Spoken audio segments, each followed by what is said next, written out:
Hello friends, welcome back to my channel. So I'm reading today for Leo's energy. I'm quite excited for this reading. There's quite a lot going on in it and the energy is quite strong. Your reading has something to say.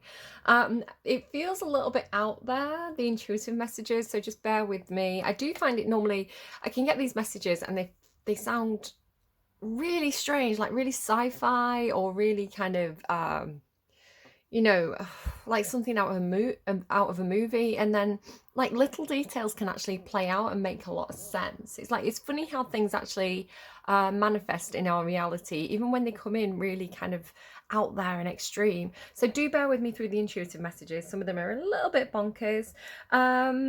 Very interesting though. Really curious to see where this goes.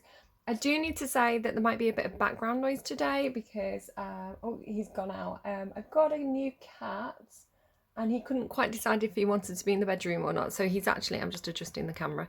The bedroom door's a little bit open and my kids and my family are kind of like around back there. So, yeah, be aware of background noise. Okay, so Leo, where do I even start with your energy and your reading? I will pull cards on camera, but I'm going to go through intuitive messages first, and there are quite a few. If you're on the Cancer Leo cusp, or you've got a lot of Cancer in your chart, or you're dealing with a Cancer, absolutely do go back and watch their reading. You're getting some similar things through. You're getting some, like, I would describe it as like cusp messages, where it could be for one sign, it could be for the other. So I'm going to mention it in both. But it's coming through in different ways. So for Cancer, it's very like matrixy. It's very much like, are we in a simulation? Let's hack the system. And for Cancer, it was coming through like they were good at manifesting things, but it was almost subconsciously. It was very kind of based on their emotions, their dreams, their wishes, and it just had this feeling of things just happening. It was like, this isn't like an opt-in situation, you're already in it. So you have the same message of like, I'm in it, now I'm in it. But for you, it feels like a much more active, you're a more active player, right? So it's a more conscious thing for you. So where Cancer felt very emotional and dreamy, you're actually coming through like, the way it felt when I was in meditation was like, almost like I'm hooked up to machines, a bit like in the Matrix, right? If you know, like the humans are all hooked up to these machines, like wires coming out of me and everything. Like I'm hooked up to these machines, but it was like something to do with like the awareness of being able to be like, well, if it works in one direction, it also works in the other direction. So if they're sending messages to me, or if they're reading my mind, I can read their mind too. A little bit like they're showing me now Harry Potter and Snape and Voldemort, you know, like when they're reading each other's minds. So it's kind of got this kind of, it came through with the words backwards engineering. So like backwards engineering their own systems. I don't know who they are. I was hearing, I heard like sentences, and I was hearing our systems into overdrive, which felt for me like it could be out of like maybe Star Trek.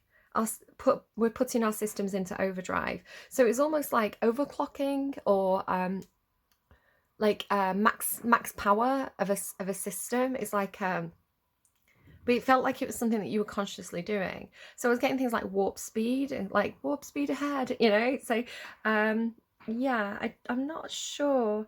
But it felt like it was a greater good thing, right? This reverse engineering for the greater good, because it's almost like if they're hacking us, I'm going to hack them back. It's the way it was coming through. Yeah, it had this two-direction thing. Yeah, if I can download stuff, I can also upload stuff. That kind of thinking. So I had like hacking the mainframe, that kind of stuff. So again, the theme of AI has been coming up a lot. It is a topic that's being discussed a lot in the collective. So any topics that are kind of a big theme going on in terms of kind of like media, what people are talking about, it does come through in the collective consciousness, and it does come through in the readings a lot. So this idea of like the AI gaining autonomy, in your reading, it was feeling like it's almost like you were the robot, right? Or you were the human in the simulation. I don't know if you've seen that Ryan Reynolds movie where it's like the NPC gains consciousness, gains autonomy. What's it called? I keep thinking it's Yes Man. So the movie Yes Man could be something, or like Ib Man. Any of those movies could mean something, but it's like Free man. I think it's free guy. Free guy is the movie.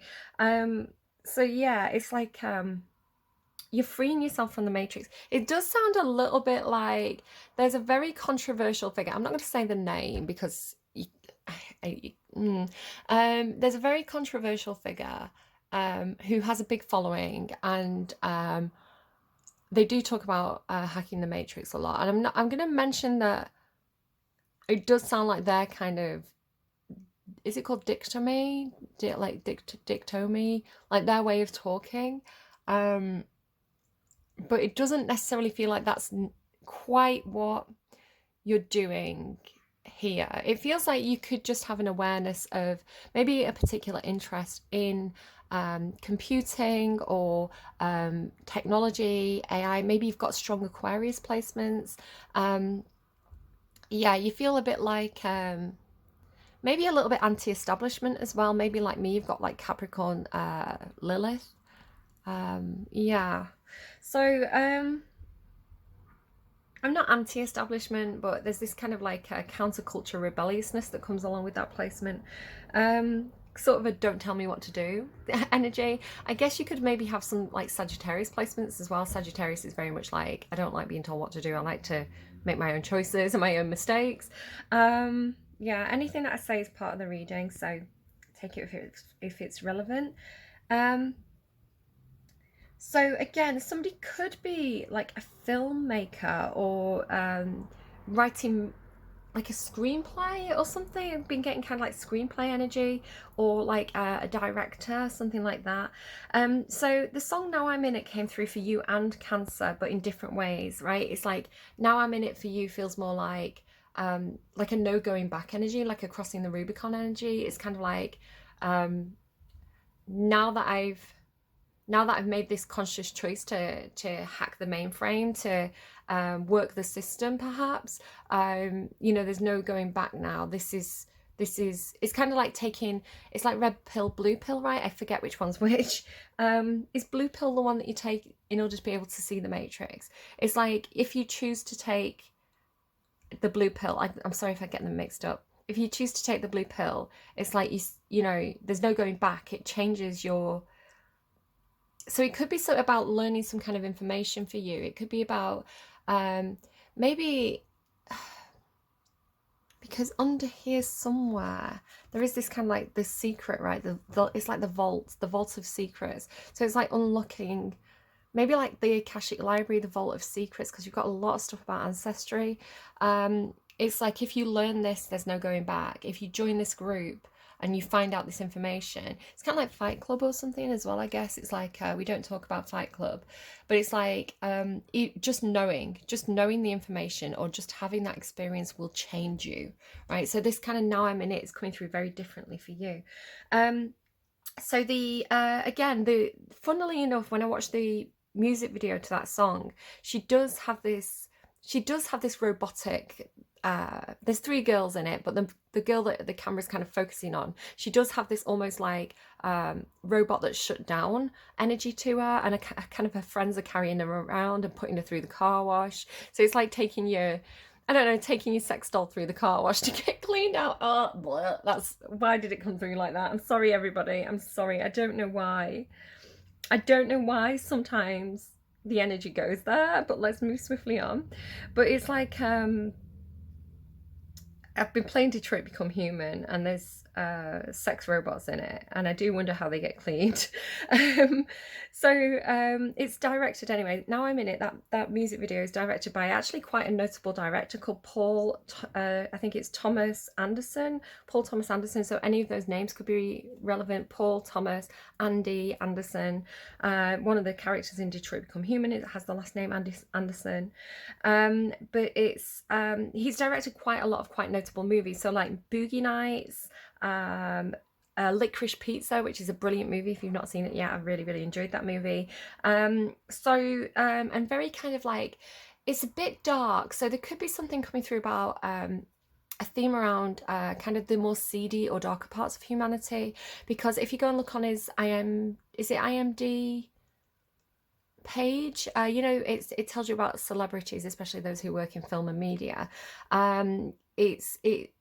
if you read the blurb, the bio about that director, it does say that he moved to the Valley, in Los Angeles, and he was talking about how it was kind of like very seedy and very kind of like it was like close to Hollywood, but it wasn't Hollywood, and there were a lot of kind of like failing actors and things like that. So it had this kind of like dark underbelly energy, which I think you can see in a lot of his directing.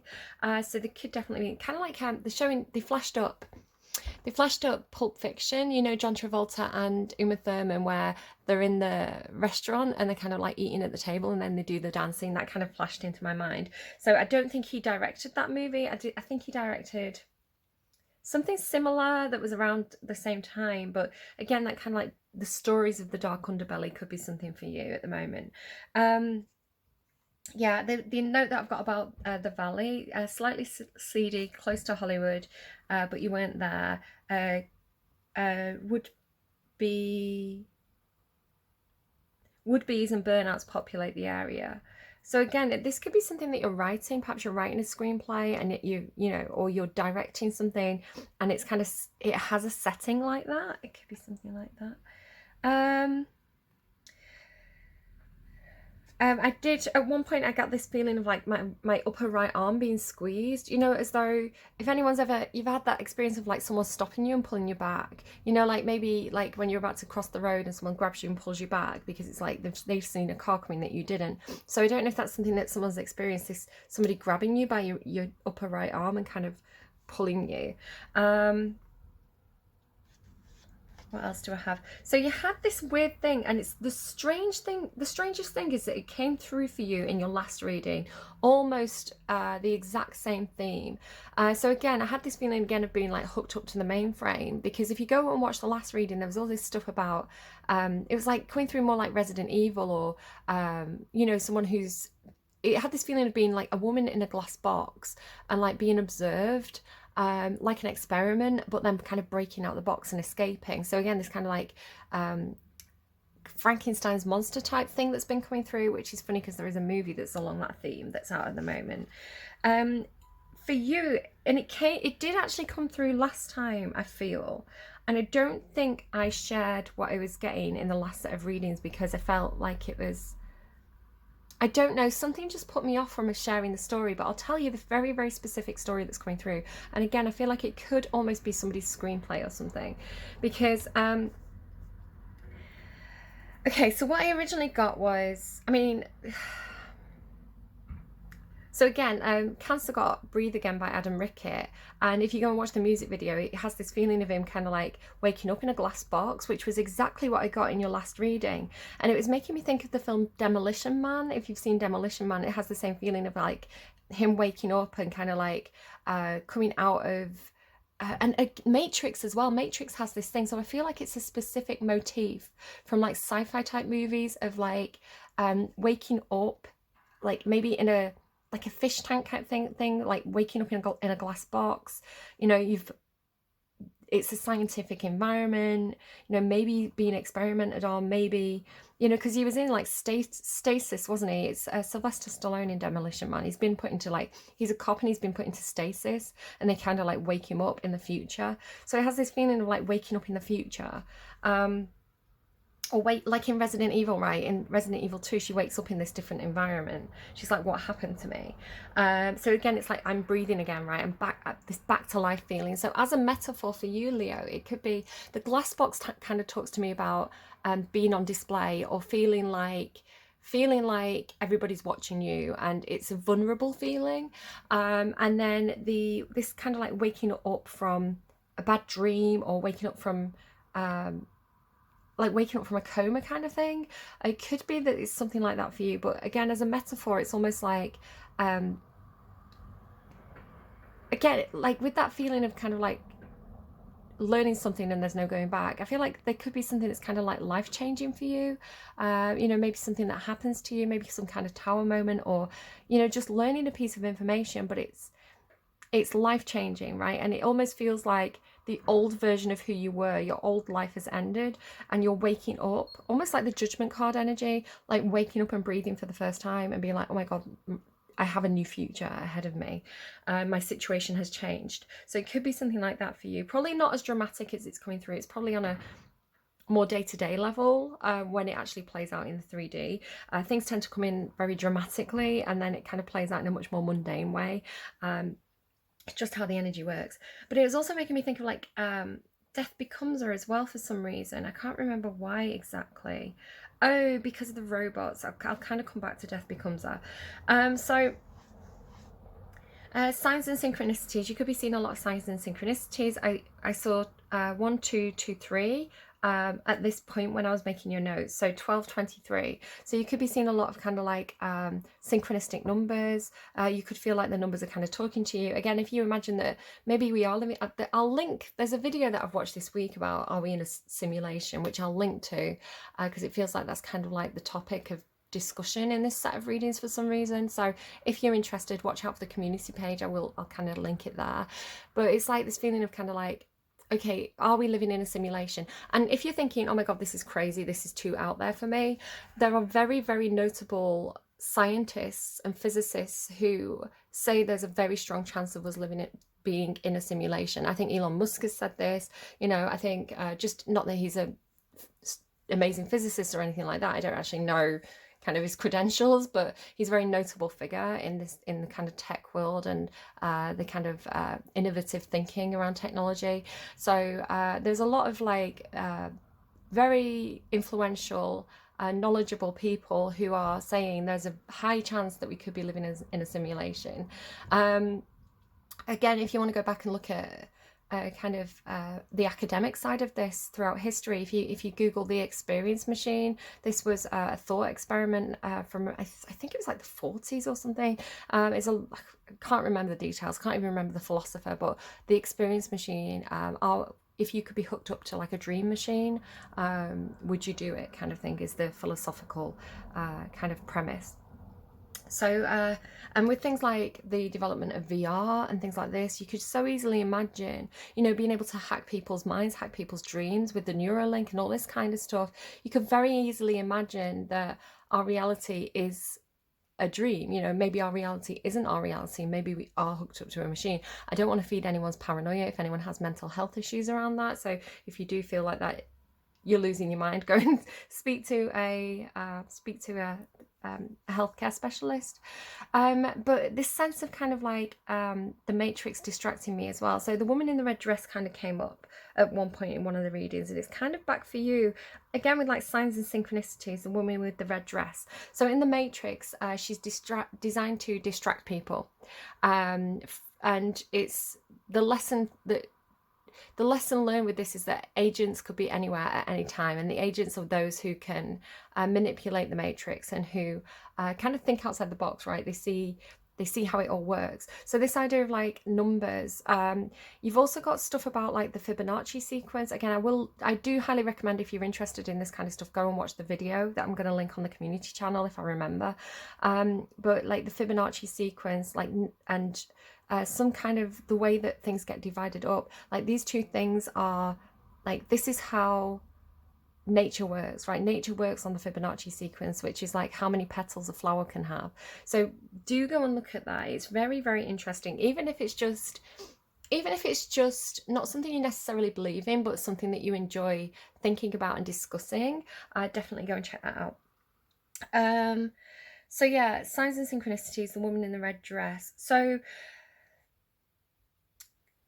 you've got something coming through about it's something to do like humans and androids, right? And then blurring the lines and the distinction between them. So I've been looking at a lot of actresses mainly, but actors too, in Hollywood and who are quite successful, right? Who are in kind of like in front of the media, and the pressure and the I'm hearing the word conformity, the pressure and the expectations that are put upon them to look a certain way and to stay young, right? And to fit a certain beauty standard, a certain model. So it's going through very kind of like like, this is what you should look like, right? This is the model, right? This is the model of the car you buy. This is the model of the Android you buy. We want you to look like the model of what we consider beautiful and what we consider sellable, right? What's considered marketable, which is very interesting. So it's getting very, very, I mean, super common. It would be very unusual to encounter anyone in Hollywood over a certain age who hasn't had some work done. It would be unheard of, right? Like, most people, you can assume most people have at least had lip fillers, Botox, you know, something like this, something surface level. But I think it's getting so common in Hollywood that it's got to the point where actors' facial muscles really aren't moving that much anymore. There's not a lot of character or expression in actors and actresses' faces. Because they've got so much like plastic and filler and Botox and stuff. It's like, you know, things to stop the muscles moving, and then stuff to like plastic put in the face. So it's very unnatural. Their faces are unnatural. And I think what's happening to the people who are consuming this media is we're getting overly familiarized with this unnatural beauty, this plastic beauty, to the point where it becomes desirable and it becomes familiar, right? So it's almost like, if you imagine uncanny valley, which used to be the problem. So if you don't know the term uncanny valley, it talks about you know, lifelike simulated humans. So this could be in computer games, or it could be androids. It's like they're very human-like, but there's something a bit off about them. There's something not quite right. And so all this exposure to actresses and performers who have had so much work done that their faces are no longer moving like a human face, but it's plastic. This exposure that the regular people has to this is removing that red flag of the uncanny valley, right? Because it's like we can't distinguish between a real face and a fake face anymore, because we've become desensitized to the fake faces. So there's a danger there, but also it feels almost like a clever ploy in terms of like what the universe is doing to condition us to accept androids, perhaps by blurring the lines between the real and the fake. That's a line from a song. Blur the lines between the real and the fake. Let me just Google it. Hold on. Sort of as I'm saying this, honestly, like number patterns are everywhere around this set of readings. So I was talking about it being 12:23 when I made my notes yesterday. As I paused, it was 12:33, right? So 1, 2, 3, 3. So these sequential numbers, it feels like Fibonacci sequence type stuff, right? If you add 1 and 1, you get 2. If you add 1 and 2, you get 3. If you add 2 and 3, you get 5. If you add like, that's how it works, right? Okay, I'm gonna Google the song. Okay, so the song is National Anthem by Lana Del Rey. I should have known that. I love that song. It's actually one of my favorite songs. National Anthem. Take me to the Hamptons upper echelons. He loves to romance them, reckless abandon. Holding me for ransom, upper echelon. He says to be cool, but I don't know how yet. When in there, I love that song. So yeah, blurring the lines between real and the fake. Why would someone be doing that intentionally? That's the question. Why would people be standardizing beauty and dehumanizing, seeing things that are kind of particularly human as something that's not desirable? So, oh, you've got a mole, you've got freckles, you've got pock marks, you've got an eyebrow out of place, you've got jowls, you've got, you know, it's like a kind of funky teeth, you know, let's get that correct. So let's pull out your real teeth and put veneers in, right, when you're 18, which is what happens in Hollywood. So my dentist, if I was even considering that, my old dentist, he was amazing, really good dentist, he would have been like rolling. He would have been like, he would have found that so obscene to take out healthy real teeth and replace them with fake teeth that need to be replaced every 10 years. He would have been, and this is how you know he was a good dentist, right? Because it's that kind of dental work can make a dentist a lot of money. So why are they recommending it, hey? Where an old-fashioned dentist who, you know, is like, you've got good teeth, why on earth would you file them down? Like, he would have found that appalling. I miss my dentist. So anyway, like, so, right, so this idea of like blurring the lines, and it's almost like, so then like as humans are getting more and more plastic looking, and like the human characteristics are seen as something not desirable, and it's even on like it's even like filters, right? I've been again, I've been playing Detroit Become Human, and so therefore I've been using a lot of filters to make my thumbnail image look less human and more plastic intentionally. And I don't normally do that. Actually, I've got to a point where I'm so comfortable just posting pictures of myself. It's like, yeah, I'm going to be careful about the lighting, because I know that if I take a photo of myself in bad lighting, I'm going to look awful. But if I turn my head and get the light behind me or in a different direction, you know, I'm going to look better. But it's like most of the pictures I put online now are actually what I look like. And then, you know, maybe what I look like when I've just done my makeup and I'm having a good day, but it's a real picture, it's of the real me, where it's actually been quite fun to going back to using filters and to make myself look more plastic. But what I've been finding is that because of my thumbnail images, I put a picture of my like my blurred androidy self against a picture of a computer generated like android in this game, but the androids have like pock marks and freckles and skin detail and pores, right? We blur out our pores because we're crazy. And then it's like the humans are looking more real than no, the androids are looking more human than the humans are. It's bizarre. It's really, the line is getting really blurred. So it came out with this story, and again, I didn't tell this story in the last set of readings, and it's coming through for you now. And it feels like it could be like a screenplay somebody's writing, so I'm really sorry if this is like spoilers, but it feels like the right time to say it. So the premise of this story or the screenplay is a guy who works in tech, and he's decided to, he's creating maybe like a deep fake or something, maybe some kind of like robot assistant, but it's like a deep fake robot assistant. So it's like, well, who do I make this look like? And they're like, right, I'm going to make it look like my crush, right? Which I think is a trope. I think that has come from a movie.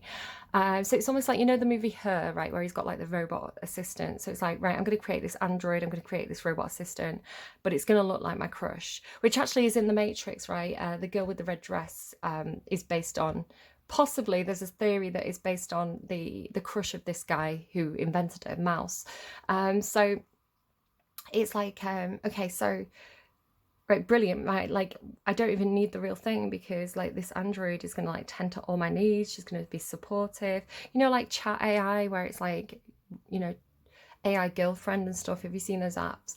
So then it's like this guy's got basically his dream girl, but it's a robot, or it's an android. So it's coming through like an android, right?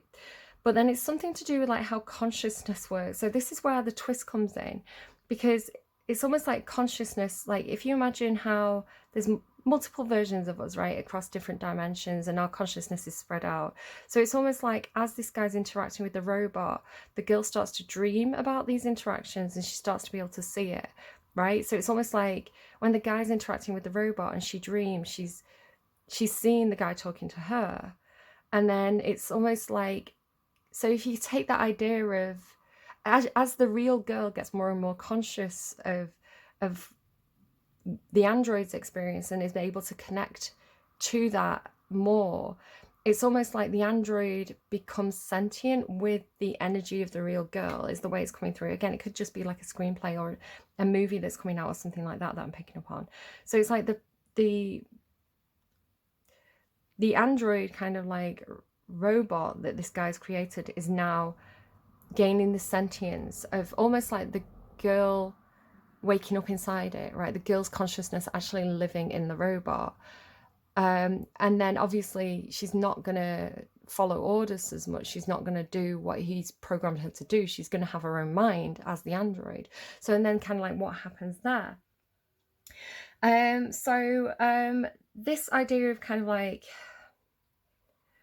humans and androids, but it being the same consciousness, it's making me think of again, going back to that computer game, Detroit Become Human. So the actors play the characters, right? The computer is these, the character models are generated on real actors. A bit like they do a lot in a lot of movies these days with CGI, where they have all the little wires hooked up to scan the actors as they move, and then they kind of put the CGI over it.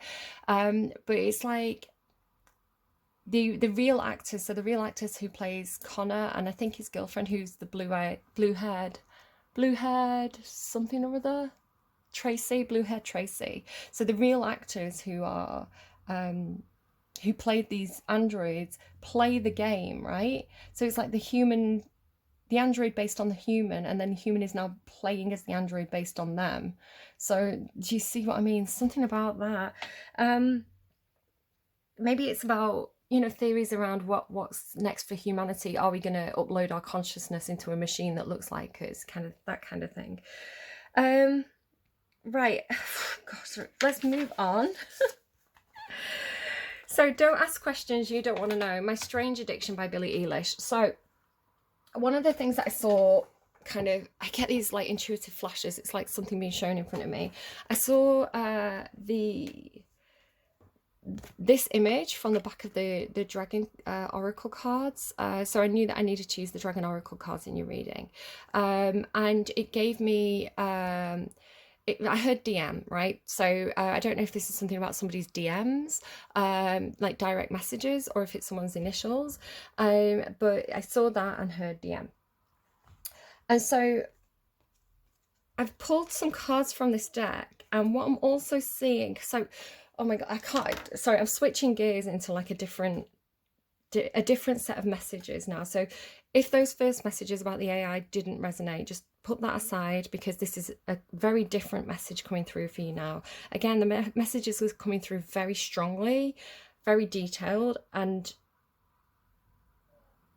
yeah, so it's going to be one of those readings. It just is.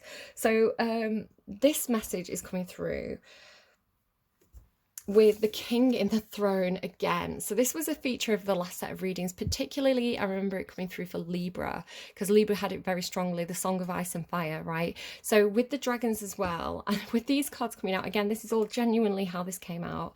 The king throne, right? Libra had this whole thing about being the Ice Queen, and the Ice Queen would only she would only give up her seat, right, to the Ice King, or to the King of Wands. Strangely enough, it felt like a competitor, right? So if you think of how Game of Thrones work, because you've got all these different characters coming through in this set part of the reading, if you think of how Game of Thrones works, and how kings and different seats work, right? So you'll have a king of a different territory, king or queen, a ruler of a monarch of a different territory, right? So you had like the Iron Throne, and then you had the House of Stark, and then you had like the Ocean People. So you've got all these different houses, right? And their own territory that they rule. So, but if you think about how like alliances work, a lot of the time the nobility of one house will marry into the nobility of another house, right? Normally it's like the girl will go and stay in the house of the guy that she's married and become part of that household and that family and that kingdom. So there's these like ancestral links between different thrones, right? Different seats of power, all these different family links. And if you think about, so the idea of like the Queen of Swords, or the Queen of Ice is the way it was coming through in Libra's reading, the Queen of Ice and the King of Fire. So the King of Fire, I would say, would be Leo energy. King or Queen of Fire would be Leo typically. And again, we're not one sign. So you have your sun sign, but you also have your moon sign, your Mars sign, your Venus sign, 12 houses in your birth chart. So nobody's one sign, right? So it could be a Pisces, but they're acting in King of Fire energy because there's something going on in their chart at that time. So even though I'm mentioning specific signs, just know that I'm talking more about energy, Leo as energy rather than Leo as a sign. So Leo as a placement in somebody's full chart. So just be aware that anyone can be acting in King of Wands energy at any time. So, but like I say, it was coming through like Libra's on the Ice Throne, right? And you would think that the King of Fire would be a competitor, right? The King of Fire from a different territory. It had this feeling of like a chessboard between them, like a strategic movements, right? But it was like one would destroy the other, because it's coming through like, well, the King of Wands would melt the Queen of Ice, right? But then she would turn into the Queen of Water, and put his fire out, and then he would become the King of Earth. So it's like the energetic effect on each other, but it was coming through like, but then instead of being the Queen of Ice and the King of Fire, they would turn into the Queen of Water and the King of earth, and water and earth is how you get growth, right? So it was complicated. It was very, very convoluted story. But this idea of like the different kings and queens. So the king and the throne for you was coming out with almost like the king taking his rightful place. So the king taking his power back, seizing his power back, seizing the throne. Come on, cousin, seize the crown. Sorry, Richard II coming through there. But it's like his rightful place. So the rightful king, the rightful ruler. A bit like, what's his name in Lord of the Rings? Aragon? Is it Aragon, right? The rightful king. Or it's coming through very Middle Ages. The King Arthur, right? The rightful king. So the sword in the stone, that would be. And it was coming through a green light as well, like something's being green lit, right? Something's getting the go ahead. The king is back in his throne, back in his seat of power, and something is being green lit. Right, so sorry, it's a lot. So it was coming through like with the dragon, it was coming through with somebody's wife has died. Because the song that played was, I've been picking this up intuitively anyway, but it was coming through with that My Strange Addiction song. My Strange Addiction, it says, I haven't done that dance since my wife died. So it could be somebody, a man who has been going through a grieving period, perhaps, could be involved in this story. And then, yeah, don't ask questions you don't want to know. Somebody, this is a very, very specific thing. It's not going to be for everybody, and I feel like it's in the past. It's not something that's going to happen in July. It feels like something in the past. How, like recent past, or like whether this was like a past life, because it does have this Akashic Records kind of like Middle Ages feeling. But it has the feeling, because they were showing me, and this is quite sad, guys, but they were showing me inside a human body, and they were showing me a baby, right? A baby in the womb. And it felt like the baby was given birth to, and then they showed me, it was like they were showing me a problem with the mother, and they said cancer. So whether it was a Cancerian mother, or whether the mother, it's almost like it could be that a pregnant mother maybe had some blood work done because she was pregnant, like because they noticed there was some kind of problem, and that's how the cancer was discovered in the mother. Very, very specific story. It's not going to be everybody's thing, but I'm going to mention it because it came through, right? And if they give me the information, it's going to mean something to somebody. But yeah, this thing about like confusion over ancestry. So king and throne, right? The king, his rightful seat, right? His rightful seat of the power. The king's taking his throne back. This king of one's energy, which I would say would be you, Leo. Whether you see yourself as you know, however you see yourself as gender. If you see yourself as a woman, you would be the queen of fire, right? Just however you, don't worry too much about the gender. Just see which character you are based on the way I'm describing the situation. So it feels like, and again, you've got main male here, right? So if you're a male watching this, this is you. If you are female watching this, or non-binary, then this is whoever you think of when you hear main male, right? The most important male in your life.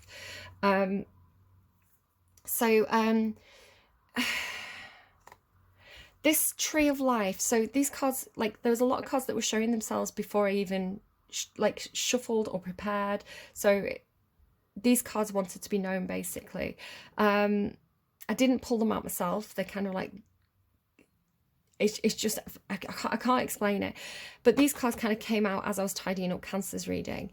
And this card here, it talks about family tree, right? So it talks about family tree, ancestry, DNA, and the rainbow is like healing. So ancestral healing in this card. And like the robins representing ancestors who've passed over, that kind of thing. So this idea of like ancestral healing. But then confusion as well, because the maze represents mental confusion or not being able to see the path. So there's some confusion around ancestral healing or somebody's ancestry, or confusion around DNA.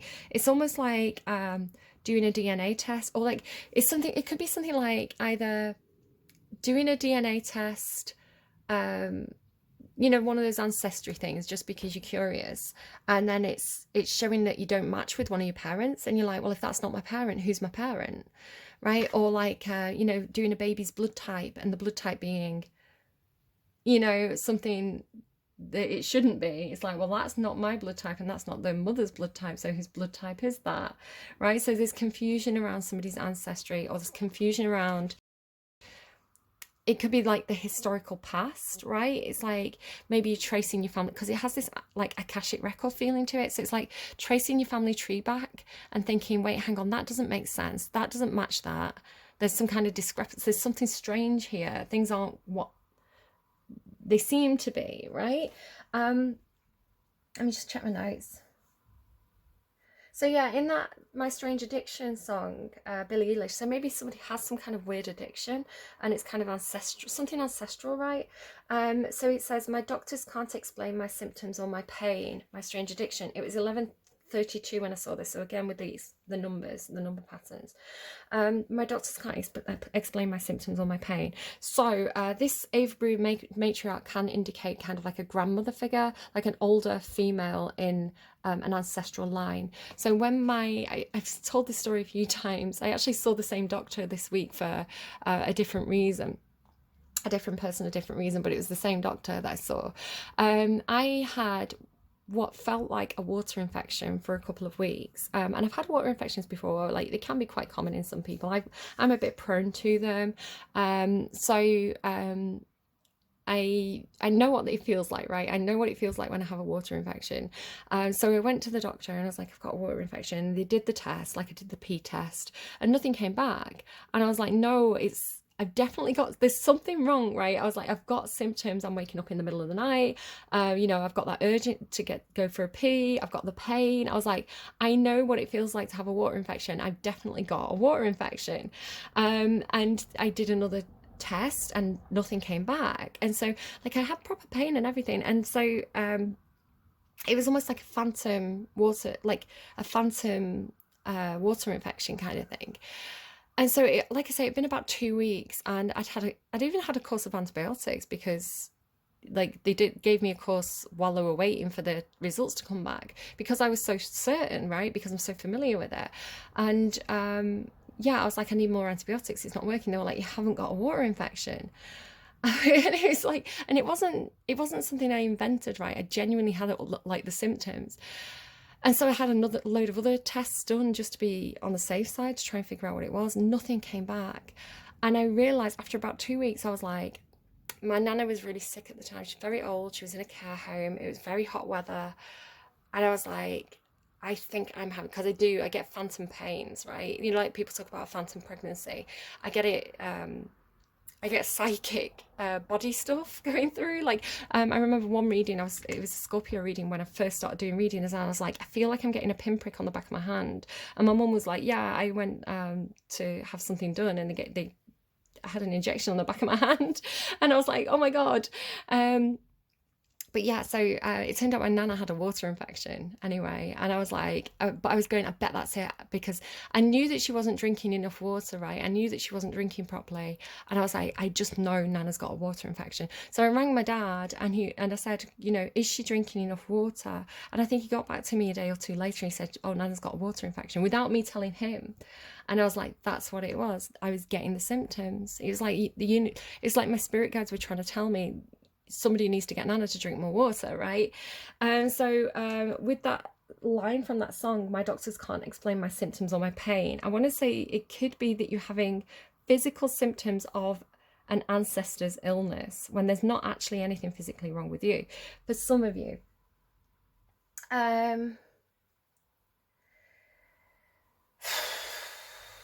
Okay, I'll go through my notes and then I'll go through the cards. So you also got The Courage to Change by Sia. I want my life to matter. You're not alone in all this, I promise. Standing together, we can do anything. And again, going back to that kind of like House of the Dragon, Song of Ice and Fire energy, it was coming through almost like Daenerys teaming up with Khal Drogo, right? It was like, together we're going to take over kind of thing. It had that kind of energy. So I want to say it's you and another. There's this kind of you and another, and this kind of like family support or community support for this. You've also got another Lana Del Rey song, because it's coming through with because you've got this like Avery matriarch with Delphin, right? And then the Queen of Cups. So it was coming through Cancer and Libra. The Libra especially is getting a lot of ship metaphors. And Cancer had this thing about being a ship on an ocean. And there's this line in this Lana Del Rey song that says, I ain't no candle in the wind. I'm the storm, the lightning, the thunder, the kind of girl who's going to make you wonder who you are and who you're with. I'll command your ships to me again. So it's like it was coming through intuitively. Before I got the song just explains it. It was coming through with this person who is able to command the seas, right? So it's almost like, again, talking about Queen of House of the Dragon, this would be like the queen of, you know, the shipfaring people. It's like the queen of the oceans, right? She commands the oceans, she commands the ships. If you think about like Queen Elizabeth II as well, you know, she commanded those ships. So this is someone who has a huge amount with Delphin as well. This is like King of Cups, but because it's under Avery Matriarch, I don't know if it's two different people, right? King of Cups and the Avery Matriarch, or if it's like the same person embodied in this Queen of Cups with the High Priestess as well. Very, very intuitive, like real kind of like a huge, this is kind of like Cancer and Scorpio, a huge amount of emotional control, kind of like psychic depth, the ability to manifest, the ability to command the sea and the stars, right? It's got this very powerful kind of like, I know the secret. I mean, I'm the keeper of the Akashic records. I control this environment. It's very cool. Again, how this exactly, and then that gorgeous Luminaire card, and then Father Time as well, and Oberon. So this is feeling more like the other person. Yeah, this is Divine Masculine. Okay, sorry, got a little bit more information. So Destiny, the Destiny card is the card that came out with the Dragon Pack, and this is what the Dragon Pack, and this is kind of what I was picking up on for the male energy, right? That I was picking up on originally when I was kind of like, it was kind of like this Destiny card, and I also saw the Oberon card, right? So it's kind of more, it's a different energy, is what I'm saying, than all this kind of like blue watery feminine energy. This is kind of more, it's Divine Masculine. Lord Cthulhu is the Divine Masculine card in this deck, with Father Time. It's more physics based, it's more plutonic, it's more it's just more masculine feeling, right? So you've got Divine Masculine and Divine Feminine here in this reading. But the Destiny card is feeling like the masculine, right? The rightful king taking his place, the king taking his throne back, the king taking his power back. So I want to say, if I do think masculine energy recently has felt a little bit threatened, and a little bit right, just to say I am feminist, but I'm not kind of like extreme feminist. I'm a Libra, I always take the middle ground. To me, feminism talks about gender equality and everybody being equals and everybody having a choice about what they want to do, right? So it's like, if a woman wants to do a certain job, she should be able to do that job, and seen as capable and paid the same as a man, right? So generally speaking, I think there's probably a few exceptions where, you know, maybe a particular gender may be more appropriate. For example, you know, if somebody was working with female victims of the R word, they may feel more comfortable having a female gynecologist, you know. So sometimes I think it's appropriate, but generally speaking, I think I believe in gender equality, which is the true meaning of feminism. And I do think that we've had a lot of, because of social media, I think there's been some slightly more extreme, outspoken feminist ideas which have really belittled, you know, really kind of made fun of the masculine energy, really belittled it, and disempowered it, which is not healthy either, right? It's kind of like two wrongs don't make a right. We should be treating each other, all the genders should treat each other with respect, right? You know, seeing the positives and the negatives of different gender stereotypes and kind of the patterns that people can fall into based on societal expectations. But this kind of more stereotypical masculine energy. And just to say as well, if you think about yin yang, right, we're all made up of masculine and feminine energy. Again, going back to our birth charts, we have 12 houses, 6 of those are feminine, 6 of those are masculine. That makes up our entire personality. We're balanced, right? We should be yin yang. So, when I talk about feminine and masculine, I tend to talk more about energy rather than an individual person and how they present, just to kind of make that clear. But the masculine has been kind of disempowered and belittled recently, which is not appropriate for divine masculine energy. Divine masculine energy is the emperor, right? He should be sat in his own throne, just how the emperor sits in her throne. So this could be talking about our own inner divine feminine and divine masculine energy, and where it's empowered and where it's disempowered. So I think a lot of the, you know, we can talk about toxic masculinity and kind of like boys will be boys, and kind of like that sort of stuff, but also there's this idea of like, well, let men be men, you know, allow men to feel, I don't know, that kind of like fire energy, right? So sexual attraction, to feel you know, to be able to, right, I have to admit, I look with the male gaze. I am not I am not straight. I appreciate a nice curvy lady as much as the next man, if you want to put it that way. I can appreciate. I've got a lot of Venus in my chart, right? I've got a lot of Libra Venus chart in my chart, so I appreciate beauty, especially Venusian beauty, which is kind of like typical kind of Aphrodite coming out of the ocean, like that. It's beauty, right? And it's my, as someone with a lot of Libra in the chart, I can appreciate that beauty, you know. And I think we are human, right? And it is normal to, and this is women looking at men as well. Like if you see something that is attractive to you, you are supposed to feel something there, right? And I think in the recent years, because of this kind of pushback against, you know, the more toxic masculinity, I think it's, you know, and people talking about the male gaze and stuff like that, I feel like men have been shamed for feeling something that's very, very natural to them. What you do with that is where it becomes toxic, right? Because if you just like see somebody that you like and you're kind of bothering them and harassing them, that's obviously negative. But I think, you know, to be able to look at someone and be like, oh, they're really nice, you know, you shouldn't feel ashamed for having that reaction. And I think there's this suppression of human nature that's happened, where it's almost like, you know, in Victorian times where because you can have healthy expressions of humanity and unhealthy expressions, right, which is talking about the shadow, and kind of id energy. And so I think in Victorian times there was this real suppression of id energy. It was a scandal if a woman showed her ankles, for example. And so everybody was trying to be very holier than thou, but you know, that id energy has to have expression and it has to go somewhere. So we actually found that in the Victorian period,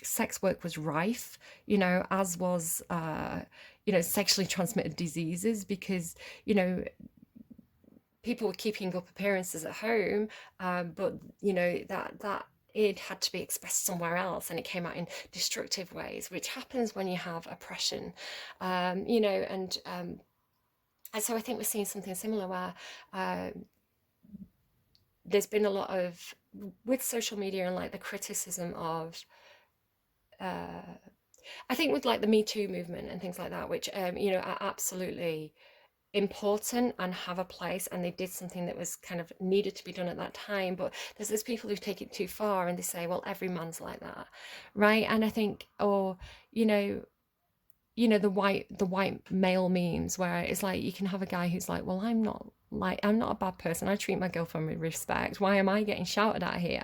So, and then it kind of like, it becomes defensive then, and it becomes I don't know. So it's a difficult line, isn't it, where I'm not saying that every woman needs to like be like, I'm going to love and honor my man and do what I'm told and stay in the house and bake cakes and raise the children. I'm not saying that at all. But what I'm saying is, like, if divine feminine energy has been keeping the seat warm while the divine masculine energy has been doing like a review, right? Like been criticized, been a bit butthurt, gone away with its tail between its legs, kind of reevaluated itself and its own behavior. Now it's coming back in a high vibrational energy and it's back to kind of like take the throne, right? So the queen who's been doing the king's job while the king's been away can go back to her rightful throne, and that is a place of empowerment. What I'm trying to say, because I do feel like I'm going to be rubbing some people up the wrong way here, and again, I really want to say that my own personal view is that anyone can do what they want to do, right? And we shouldn't place expectations on other people based on gender roles, right? I want to make that very, very abundantly clear.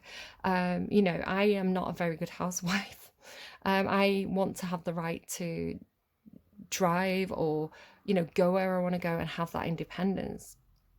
But that doesn't mean that I have to disrespect a partner to do it, right? It doesn't mean I have to belittle and disrespect the masculine to have my own power. What it means is the empress and the emperor should work together and take over the world together, like Khal Drogo and Daenerys, right? They were an absolute power couple. Kind of destructive, right? Not the best example I could possibly give, but that's kind of what you're looking for. You're looking for that power couple energy, you know, and both empowered. I hope that makes sense.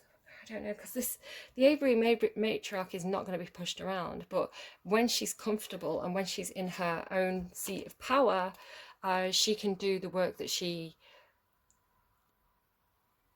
is good at, right? And this doesn't mean it's a woman. A man can be in this energy. This could be King of Cups, but it's the same thing, right? So then 10 of Cups, right? This happened with the sun underneath as well, and Temperance. There's this kind of like, it's coming, but it takes time. Like the sun and the moon, again, talking about masculine and feminine. The Temperance card in between the sun and the moon is talking about this blending of the masculine and feminine, this alchemizing, right? How can these two be kept in perfect balance? How can these two be... how can these two get along? And I want to say there is an opportunity for the masculine and feminine to come together in a way that's beneficial for the land. I don't know why it's coming through like Game of Thrones, but it is, right? So it's like the 10 of Cups always talks about community, and there's more people involved than just the two that are represented on this card. But there is this time factor, there's this waiting and time factor. I want to say what could be involved in this waiting is because we have the main male, sudden wealth, main male with community, right? So this is the king in the throne, right? This is somebody who's a leader of a community, right? That 10 of Cups energy, the sun energy, and concern as well. This is somebody who's concerns. This is the kind of king who, like Aragon, right? It's like they have the community's best interests at heart, right? This person recognizes their duty of care to the people. It's not a selfish king. So, you know, they want this for their community, right? They want people to be happy.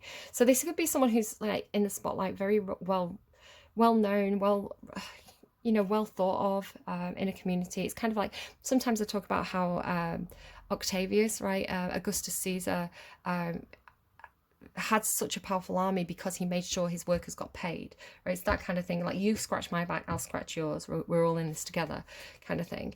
And then with sudden wealth, it's like it could be an inheritance, right? It could be a job promotion, it could be a career opportunity, it could be a risk. I've had this thing about taking a risk, but a calculated risk.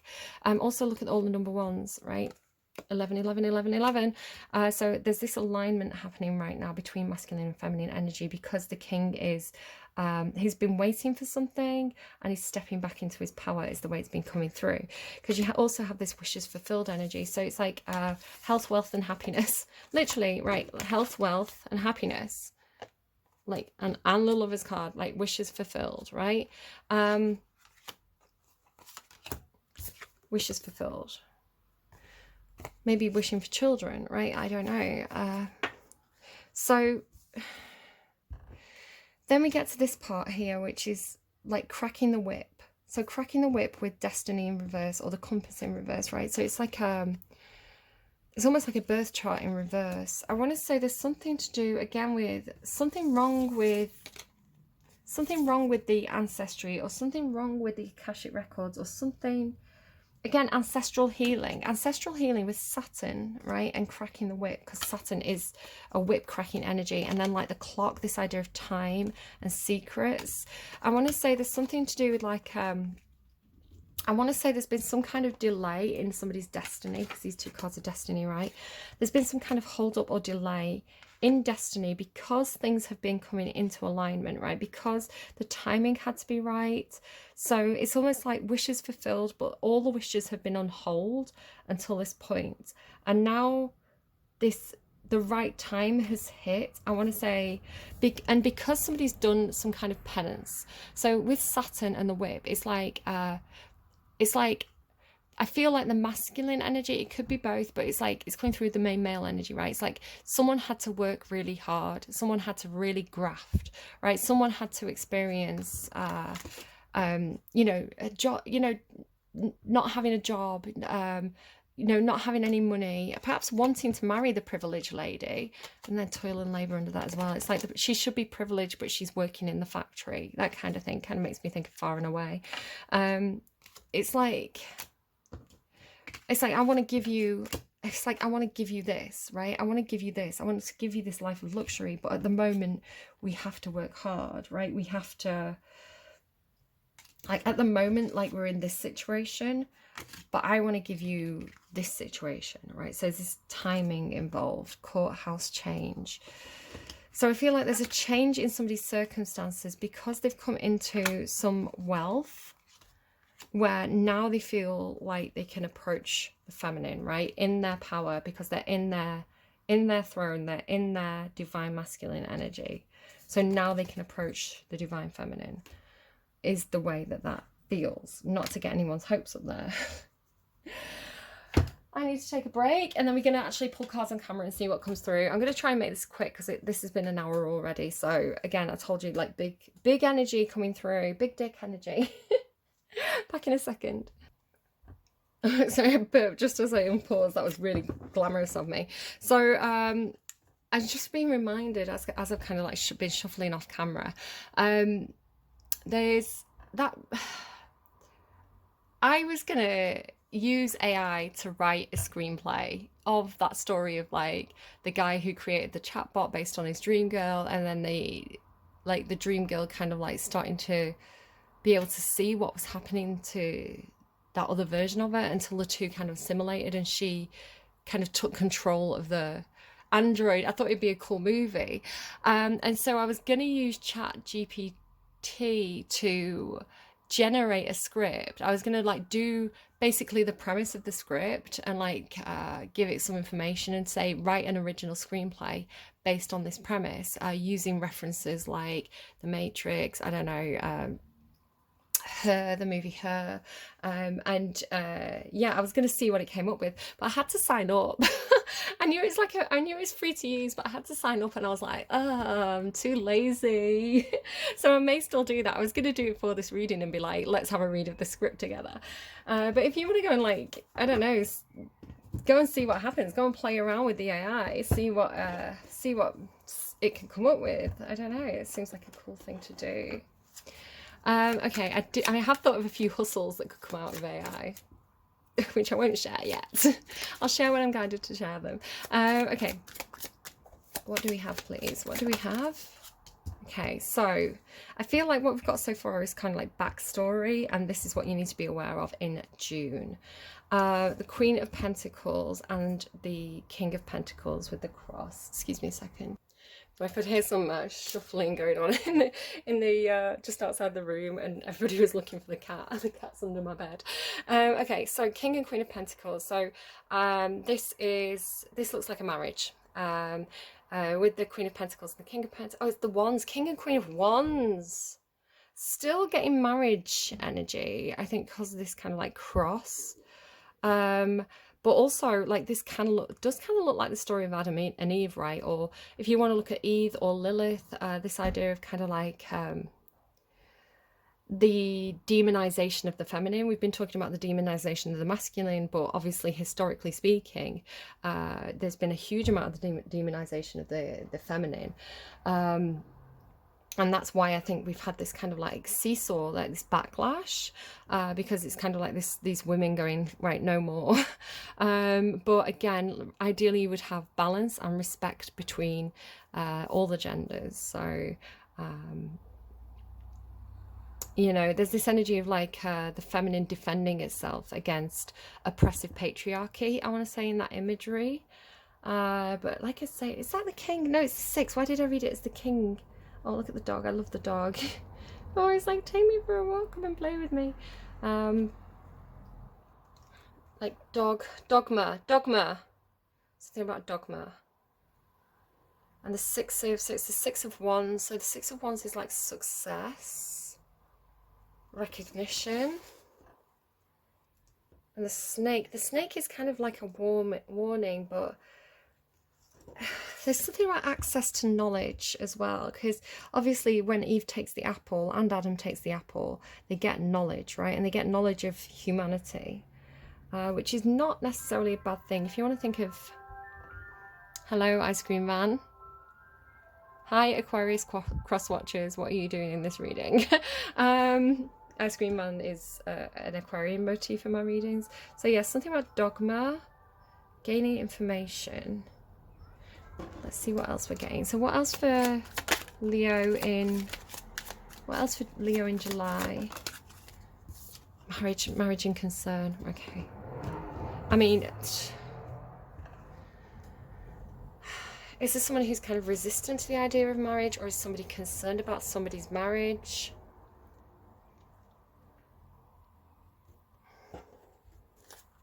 Tell me about why the snake is here. Why is the snake here, please, for July, for Leo? I think somebody's in a bit of a toxic situation here. I was picking up, as I say, I first initially read this as Queen of Pentacles. Queen of Pentacles is Capricorn, and the Devil's Capricorn as well. So I'm not saying, excuse me a second. So I'm not saying by any means that Capricorns are devils, but they deal with devil energy a lot. Again, we're talking about like the Saturn energy of kind of like having to work hard, being controlled, perhaps having a controlling parent, a controlling boss. It's kind of, Saturn is kind of like nose to the grindstone, right? And this is kind of like feeling puppeteered. And then there's this grief or loss or disappointment in regards to whatever this is. So it could be something about a marriage that trapped somebody and felt like really hard work, and then there's regrets about this. It could be that there's a toxic feminine involved. Perhaps somebody who's very, very, doesn't have to be feminine, somebody who's very, very controlling in a marriage situation.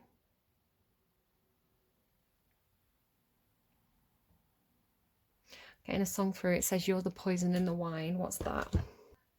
So it's Avicii, Lonely Together. It's you in your world and I'm caught in the middle. I caught the edge of a knife and it hurts just a little. I know that I can't be your friend. It's my head or my heart and I'm caught in the middle. It's my head or my heart and I'm caught in the middle. I can't be your friend. I feel like, I don't know if it was this song or a similar song came through the other day, and it was coming through with a message of like, you know, in, what's that film with Leonardo DiCaprio and Margot Robbie? Wolf of Wall Street, you know, when they first go out on that first date and they're having dinner and she says, we're not going to be friends, right? And what she means is, we can't be friends. There's too much attraction here. We're going to be more than that. And it was coming through that message of like, I can't be your friend because I have too much attraction to you, that kind of thing. I don't know. My hands are tied, but not tight enough, kinky. You're the high that I can't give up. Oh Lord, here we go. I might hate myself tomorrow, but I'm on my way tonight. At the bottom of a bottle, you're the poison in the wine. And I know I can't change you, and I won't change. I might hate myself tomorrow, but I'm on my way tonight. Let's get lonely together. Okay, so take whatever you will out of that. Let's just move that up a little bit. So then the cross. What do we have for the cross, please? Why is the cross here for Leo's reading? does have a self, yeah, it's funny because I was getting this before I even acknowledged the went five of wands. There's this like flagellation. Excuse me. Sorry, my kid asking if they could steal my breakfast cereal. Yeah, like because we had the whip, right? You know, like some religions they can like punish themselves, they whip themselves. I don't like that. It's kind of like penitence kind of thing. It has that kind of feeling, but it could be also conflict with an institution, conflict with religion. It could be an inner conflict, conflict with the church. I think I had something the other day that was like, you know, some religions and communities when people want a divorce, they have to go and get permission from the kind of like the church leaders. It has something like that, right? Marriage, or like to get permission to marry someone from the church. Again, we have that kind of Middle Ages feeling where, you know, church and state were kind of either in conflict or kind of run together, and you did find that kings would have to, Henry VIII for example, Henry VIII wanted permission to divorce Catherine of Aragon so that he could marry Anne Boleyn, and the Catholic Church was having none of it, which is why we had the dissolution of the monarchies, right? And the Reformation of England, because Henry VIII was like, I'm going to marry who I want to marry and then chop her head off later. So yeah, that went well. Marriage, please. Oh, so there is this, I don't know if somebody's leaving a toxic marriage to go to remarry somebody who feels more in alignment with them. Again, this is like the yin and yang, masculine and feminine, sun and moon, in perfect harmony. So again, however this plays out, whether this is the guy stays at home and raises the family and the woman is kind of a career woman, whether this is a more traditional marriage, whatever these two people are bringing to the table, whatever their seats of power are, I saw a church in a vision, and it looked very, very similar to that. Thief, yeah, no, this feels like perhaps a second marriage, you know, someone being seen as a thief. Be careful if there's money involved. Again, somebody you might want to get a prenup, but this seems like a compatible marriage. Or two people got married and they're friends but not lovers as well. It could be that, you know, keeping up appearances kind of thing. We'll get more information. We'll dig a little bit more. Why is concern here? Why do we have concern? Three of Pentacles. The concern is regarding some kind of collaboration or working together. Maybe the concern is, okay, so yes, we're friends, yes, we're compatible, but who's going to do what role here? How is this going to work in practical terms? It could be something like that. The World card, there could be some travel, something to do with the internet. There's the Queen of Pentacles, that's the wife. Patient wife.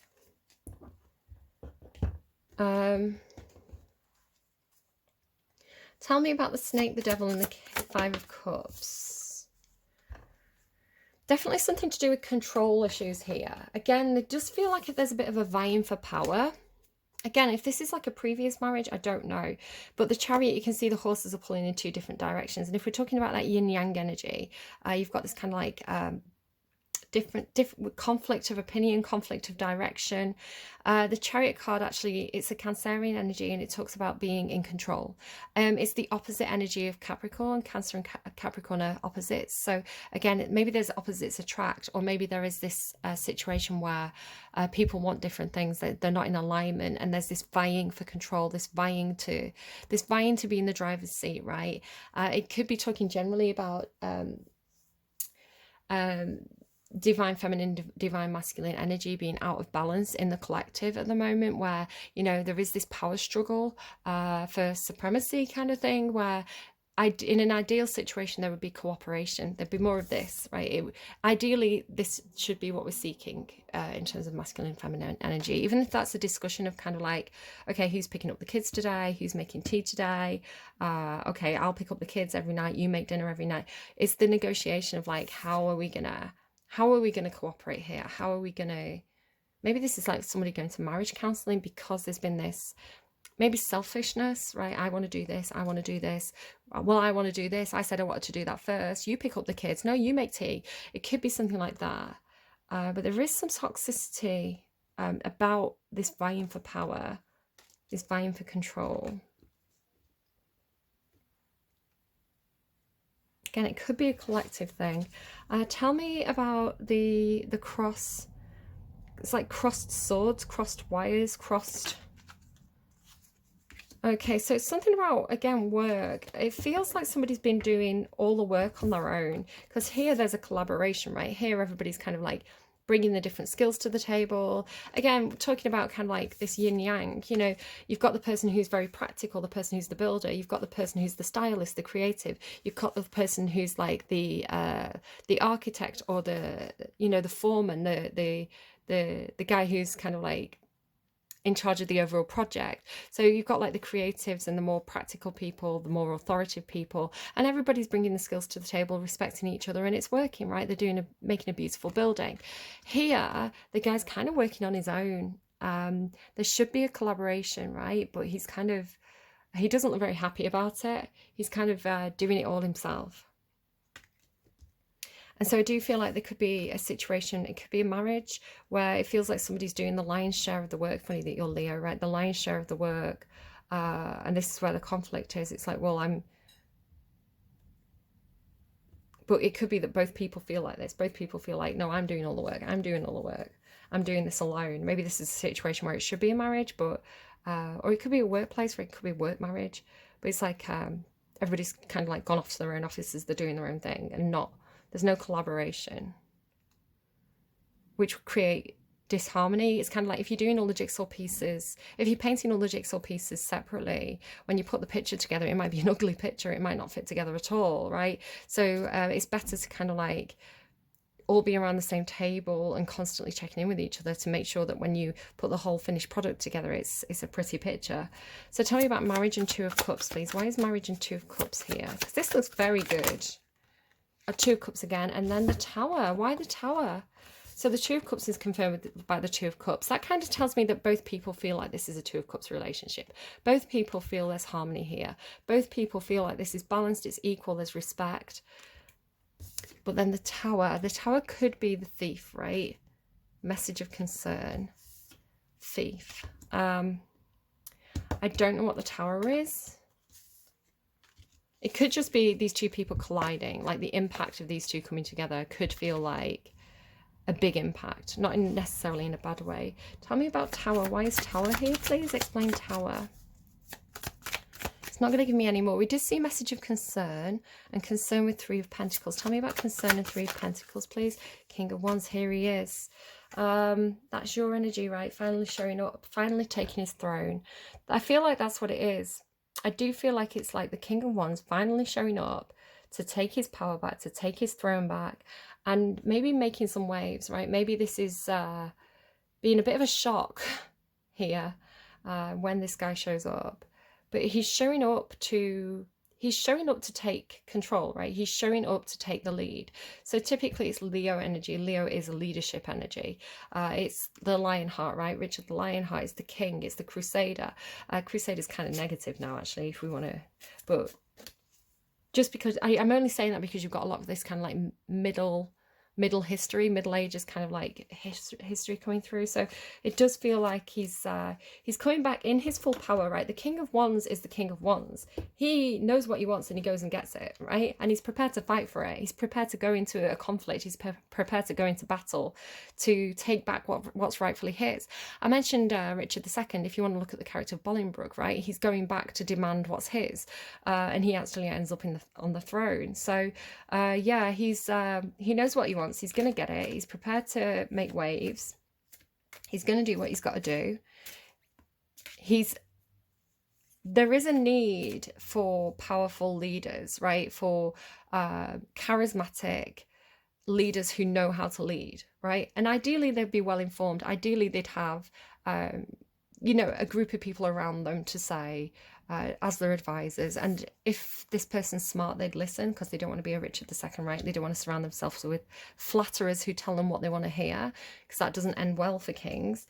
You know, if this person is a good leader, they will listen to their truthful advisors, right? They'll listen to the queens and kings of swords around them. And you know, the King of Wands is not necessarily the most logical strategist, but he should have the respect for the people who are, so that he can use this is someone who uses their uses their team well. This is somebody who's a natural leader. They don't know how to do everything themselves, but they'll get the right person in to do the job, right? So it feels more like this guy, the guy who's kind of like, okay, so I don't know how to build the castle. I don't know how to decorate, right? I've not got an eye for a design. What I do know is that that castle needs to be built. I want the castle built. It's going to be built. Who's the best people? Who are the best people to do that? I'm going to put a team together and I'm going to build the best castle that's ever been seen. And everybody's going to know that I'm the best king, right? So, but he's not the kind of king who's like, let me do it, let me do it, let me do it all myself, right? He's like, I'm the leader. If I don't know how to do it, I'm going to get someone in who can do it really well, right? I'm going to get the experts in here. If that makes sense to you, take it. King of Wands in reverse would be like the one that comes in and makes a mess of it. He's like, comes in, all ego.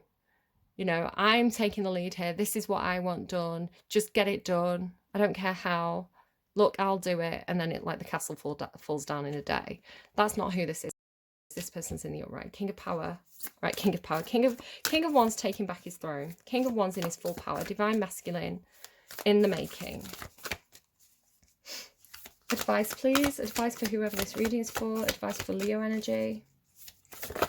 I love it, Leos, because you've gone through a rough patch recently. And I love that you're getting back into, you know, you're getting back into your own energy, which is good. The Buddha prepares, right? So it's like the preparation for the battle, but it's kind of like praying, right? It's kind of almost like asking God first. The Buddha prepares, and he's with his community, right? He's with his people. The journey and the garden. So the journey is kind of, it does have this element of like, where is life taking you? Prepare well for this journey, I want to say is the advice here, Leo. You know that you're going to go on a journey. You know you need to prepare. The garden talks about, actually, let's read the garden card, because 5 of Roses. I haven't read it for a while, so you've got like 2 lots of roses again. You've got this kind of War of the Roses feeling to your energy. Again, that kind of like pre-Tudor history, Middle Ages, early modern stuff. You know, I've mentioned Richard II, for example. That was kind of like the start of it, wasn't it? The Yorks and the Lancasters, the 2 different houses. Again, you keep getting these same motifs. 2 children play in a sunny, lush green garden. A boy shoots a slingshot while a girl next to him watches a butterfly in the flowers with a magnifying glass. If children aren't a part of your life already, this card could show their arrival. It could also indicate that your children, even adult children, could become more of a focus for you. They may have had some concerns of their own, but even so, opportunities for things to mend come easily right now. There also may be a real change and benefit to one of your children who's made a special effort recently. This is a very advantageous time for the children around you. Enjoy it and help them enjoy it too. Okay, so right at the beginning of the reading, you had that whole thing about ancestral healing. It could be to do with like the values that you've inherited, right? The values that your parents taught you, and recognizing this comes through for Capricorn all the time, recognizing what is a useful, beneficial, healthy value to pass on, and recognizing what's toxic and what's harmful to your, you know, to yourselves or to your family, and leaving that in the past. It could be sort of like, you know, like it could be in regards to corporal punishment. Again, talking about the game I've been playing, there's this scene where the guy takes his belt off, right, and he's going to hit the child with the belt. Which is, to the younger generation now, it's obscene. The idea that you would hit a child with a belt is obscene. However, 2-3 generations ago, that was how you discipline your child, right? If you don't hit your kid when they're naughty, you're a soft father, right? So it's like interesting how these values change, and how one thing that could be seen acceptable in some communities or in some age brackets could be seen as horrific and abusive and totally not acceptable by a different generation or a different culture or a different religion, for example. So it could be something like that. It could be perhaps I did think to myself in that scene in that game where he takes off his belt, I thought, well, he's doing that because that was probably done to him, right? That was probably the way his father disciplined him. And so it's the way he knows how to parent. This is what you do if your kids are misbehaving or upsetting you. She wasn't misbehaving, by the way. So it's a learned behavior, right? It's an inherited behavior. And this is where ancestral healing comes in, because when you are a parent, you have the choice. You say, is this the best way? Is this the best way to discipline a child? This might be the way that my parents disciplined me. This might be the way I was raised. What has it done to me? Has it caused me emotional damage? Did it make me respect my parents, or did it make me fear my parents? There's a difference, right? Respect and fear are not the same thing. True respect comes from love. You can control people with fear, but they will not respect you, right? That's not respect. And actually, in most cases, the first chance people get, unless they're completely cowed into submission, is they will get out of that situation, or they will, you know, fight back if they need to as soon as they're able, right? It's like the kid grows up and gets bigger than the father, punches the father, and they don't come back. So it's that kind of thing. It's like, is this a healthy behavior? Is this a healthy mindset? You know, this thing that I've been taught by my religion, my community, my faith, the people around me, these values that I've been given, the things that I've been taught. Do I want to do this with my own children, or is there a different way that I could do something that might be more healthy? And that doesn't mean that you have to leave a certain culture. What it means is that you could be part of a generation that changes the culture for the better, and for future generations. So just something to consider there. All right, let's get you a song to close out the reading. Again, very long set of readings this week. Big energy coming through. It's funny because I had nothing. Like, I had a couple of weeks where I just wasn't doing videos and I was getting nothing intuitively, and I was like, why are they so quiet? And then it's like the light bulb goes on and I just get too much information. And again, you've got the song Courage to Change. That's what's currently playing, right? The Courage to Change Today. Let me just read it. World, you're not alone in all this. Standing together, we can do anything. I want to leave you better. I want my life to matter. I'm afraid I have no purpose here. The rain, it falls, sowing the seeds of love and hope. You don't have to stay here stuck in the weeds. Have I the courage to change today? Okay, so let's see what else you get, please. Advice.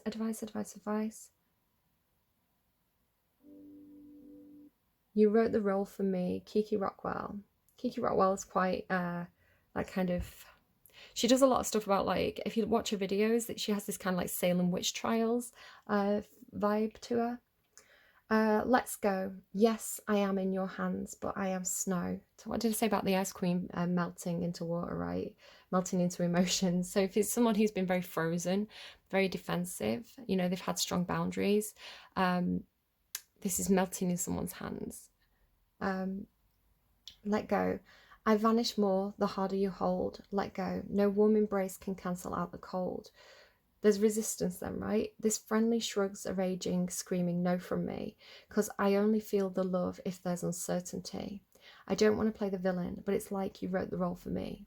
Let go. You can't usurp the... Oh my God, how do they know? I swear they're reading our minds, right? Where is it? Let go. You can't usurp the Queen of Ice's throne. Let go. Your hands around my waist feel like my throat. Let go. You can't reap what refuses to be sown. I don't know this song. I added a load of songs the other day and I don't think I've heard this one. It's not familiar to me, and that's crazy. That's crazy that I've been talking about melting the Ice Queen. Yeah, the Ice Queen is... the thing is, the Ice Queen, the Queen of Swords, Libran energy, she's defensive for a reason. The Queen of Swords traditionally is she's a divorcee, right? The Queen of Swords has been through some SHIT, and as such, she's quite cold. She's kind of like Isa in the Ice Castle, right? It's like self-protection, being like, I need to stand alone. I have to be aloof. I can't be friendly. I can't be kind because people will take advantage of me, right? It's like I've been burnt before. So now I'm the Ice Queen and I'm the one who burns. So that is traditionally like one way of reading the Queen of Swords card. So it could be if the King of Wands is approaching the Queen of Swords. I did think this was one of the cards. Where are we? She could have her battle lines drawn, right? She could be in defense mode. So I want to, my advice for, hang on, which card was it? I know which one it was. It's the 10 of Cups. Let me just show you the imagery, because I was picking it up and I didn't say it. So my advice to you, if you're the King of Wands, is you can be very, very domineering. You can be kind of, you may actually, if you're going towards someone, you could be kind of overwhelming, right? You could be, the King of Wands is a lot. The King and Queen of Wands can be a lot, right? They're very magmatic. I don't know that works. Magma, like very hot, very charismatic. It's a very overwhelming energy, right? It's where the magnetism comes from. But if somebody's still in ice mode and they've got the boundaries up, it could be a bit too much, right? It could be overwhelming. So I want to say thaw this person out slowly, whoever this is for you, right? If you're the Queen of Wands approaching the King of Ice, thaw them out slowly. So you can see here in this imagery, he's kind of really leaning in. He's got his arm around her. She's leaning back slightly, right? So she looks a little bit more hesitant. Her body language is slightly closed, right? She's kind of got her hand, she just looks a little bit tense, but she is kind of smiling at him. Her body language is pointed towards him. So the way I was reading the body language in this initially, and I didn't mention it, was he's coming on a bit too strong. She is interested, but she's reserved, right? So I would say just don't come in too strong, King of Wands. Let the Ice Queen warm up slowly, right? Don't just instantly melt her, because to the Ice Queen, I want to feel like it could feel like losing control, right? If this is a Queen of Wands, Queen of Swords, it's like I did actually get a vision. I was holding it back. I didn't mention it in this reading because I felt like it was for Libra, but I had this in meditation. I had this vision of the Queen of Ice, right? And she was sat on an ice throne. It was like she was in the North Pole, so she was on like all this an iceberg kind of thing with the throne of ice, and she had a polar bear at her feet, and she had like it looked like seal skin around her, which again I'm hoping that the seal died of natural causes and she was just being practical. But it's like the warmth, right? There's something about like the polar bear being soft and warm, and the seal skin around her shoulders being there to keep her warm. But as she warms up, right, her throne melted, and it's like the iceberg that she was on was melting, and then it's like, well, where does the polar bear go? So it's this energy of like her whole world's falling apart as she melts. But then going into Libra's reading, my messages for Libra are she's the king of this, the commander of the ocean. So it's almost like Queen of Swords going back into Queen of Cups energy, and regaining control of her emotions, which could have been felt quite threatening and quite stormy, right? Cancer had this really interesting reading about a paper boat, right, which is not the most practical. So seeming balanced, but that was just on the surface, where Libra's coming through with this kind of like, I command the oceans, I command the depths of the ocean. Just interesting interplay there. Okay, I'm gonna go. Take care of yourselves. If you're going to set out on a boat journey, maybe pray to the kings and queens of the oceans for a safe passage, kind of Neptunian energy. And I will see you again soon. Take care of yourselves. Bye, friends.